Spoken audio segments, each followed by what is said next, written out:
आज की तारीख में चौथे चरण के लिए देश में मतदान खत्म हो गया। देश ने चौथे चरण के लिए मतदान किया।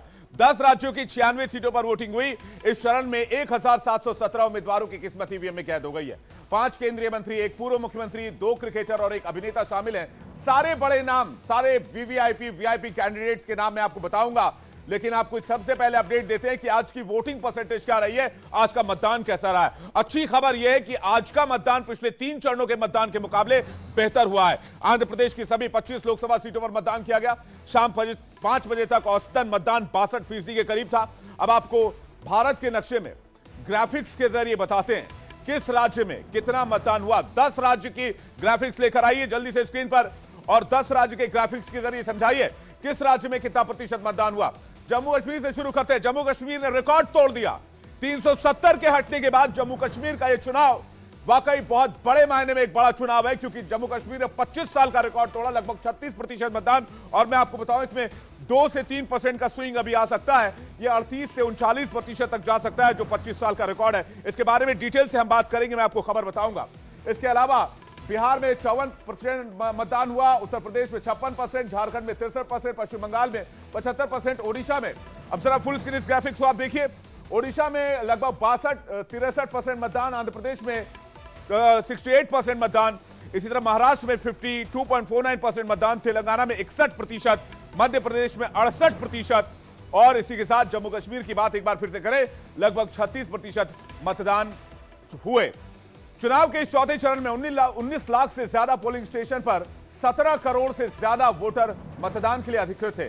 इनमें से लगभग 9 करोड़ वोटर पुरुष और 9.25 करोड़ वोटर महिला थे, जिनमें से करीब 62% ने अपना मताधिकार इस्तेमाल किया शाम 5 बजे तक, और यह बढ़ेगा, राइज होगा, क्योंकि 6 बजे के बाद भी कई इलाकों में वोटिंग जो है वो जारी थी, क्योंकि जब आप एक बार वोटिंग प्रोमाइसेस में चले जाते हैं तो वोट करने के लिए आप अधिकृत होते हैं। पश्चिम बंगाल में सबसे ज्यादा मतदान हुआ, वहीं जम्मू कश्मीर में सबसे कम मतदान रहा, लेकिन जम्मू कश्मीर के आंकड़े चौंका रहे हैं 370 हटने के बाद। कैसे, ये मैं आपको डिटेल से बताऊंगा। लेकिन चौथे चरण में कन्नौज से अखिलेश यादव, हैदराबाद से माधवी लता, दिद्दीन ओवैसी, कृष्णनगर से महुआ मोइत्रा, बेगूसराय से गिरिराज सिंह, बहरामपुर से यूसुफ पठान, आसनसोल से शत्रुघ्न सिन्हा के साथ साथ श्रीनगर से सैयद रोहल्ला की किस्मत ईवीएम में कैद हो गई। तो चौथे चरण के चुनाव पर जल्दी से एक नजर डालते एक रिपोर्ट देखते हैं।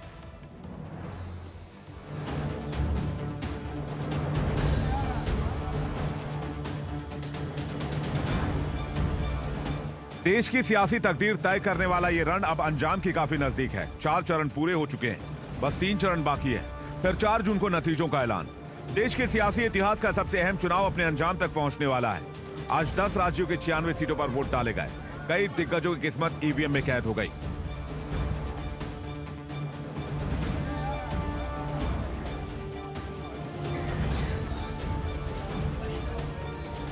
चौथे चरण में कई दिग्गजों की किस्मत दांव पर है। जैसा कि हमने आपको बताया, जरा इन चेहरों पर फिर से नजर डालिए। अखिलेश यादव, समाजवादी पार्टी प्रत्याशी कन्नौज, असदुद्दीन ओवैसी, एआईएमआईएम प्रत्याशी हैदराबाद, माधवी लता, बीजेपी प्रत्याशी हैदराबाद, गिरिराज सिंह, बीजेपी प्रत्याशी बेगूसराय, अजय मिश्र टेनी, बीजेपी प्रत्याशी लखीमपुर खीरी, अर्जुन मुंडा, बीजेपी प्रत्याशी खूंटी झारखंड, नित्यानंद राय, बीजेपी प्रत्याशी उजियारपुर, शत्रुघ्न सिन्हा, टीएमसी प्रत्याशी आसनसोल। 4 चरणों में 380 सीटों पर मतदान हो चुके हैं। अब सिर्फ 3 चरण ही बचे हैं। 163 सीटों पर रण बाकी है। नतीजों का दिन नजदीक आ रहा है तो जुबानी हमले और तीखे होते जा रहे हैं। 4 जून को सुबह के इस समय सबकी नजर टीवी पर होगी। आप जो आशीर्वाद दे रहे हैं वो 4 जून को एक के बाद एक भाजपा एनडीए के विजय की ओर आगे बढ़ता जाएगा। कहते हैं देखो, नाली में पाइप डालो, नाली में पाइप डालो हिंदुस्तान के युवा, उसमें से गैस निकलेगा, गैस से पकोड़े तलो और बेचो। और 2-3 लोगों ने जाके नाले में पाइप डाला और ट्राई किया, ना गैस, ना पकौड़े, ना कुछ। 2 तारीख को मेरे को वापस जाना है। 4 तारीख के नतीजे में जेल से देख रहा हूंगा। अगर आपने मेहनत की और अगर इंडिया का गठबंधन जीत गया तो मैं 5 तारीख को वापस आ जाऊंगा। और अगर आपकी मेहनत में कमजोरी रह गई तो फिर देखो कब मिलेंगे। 4 जून का पूरे देश को बेसब्री से इंतजार है। क्या मोदी मैजिक विपक्ष का फिर से सुपड़ा साफ कर देगा? क्या एकजुट विपक्ष मोदी का विजय रथ रोक लेगा? क्या बीजेपी 400 पार होगा या बदलाव अब की बार होगा? क्या मोदी की हैट्रिक पक्की है या विरोधियों का प्रहार पक्का है? इन्हीं सवालों के साथ चुनाव के 3 चरण बाकी हैं। इंतजार 4 जून का है।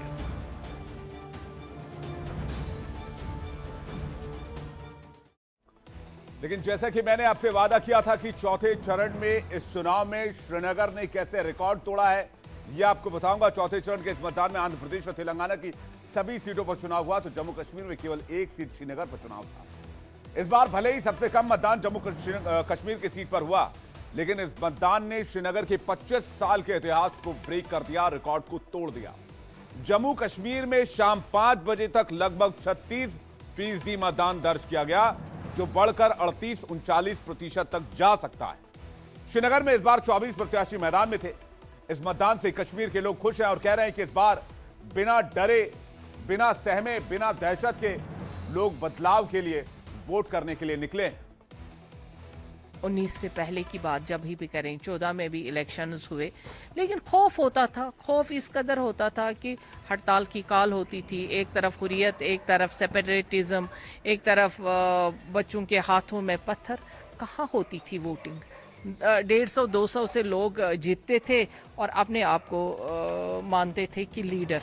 लेकिन अब के जो भी जीतेगा वो एक बदलाव का वोट होगा, यानी लोग वोट करने निकल रहे हैं बिना किसी हड़ताल के काल के। और ये खौफ नहीं है कि शाम को गोली से मारा जाऊंगा बंदा।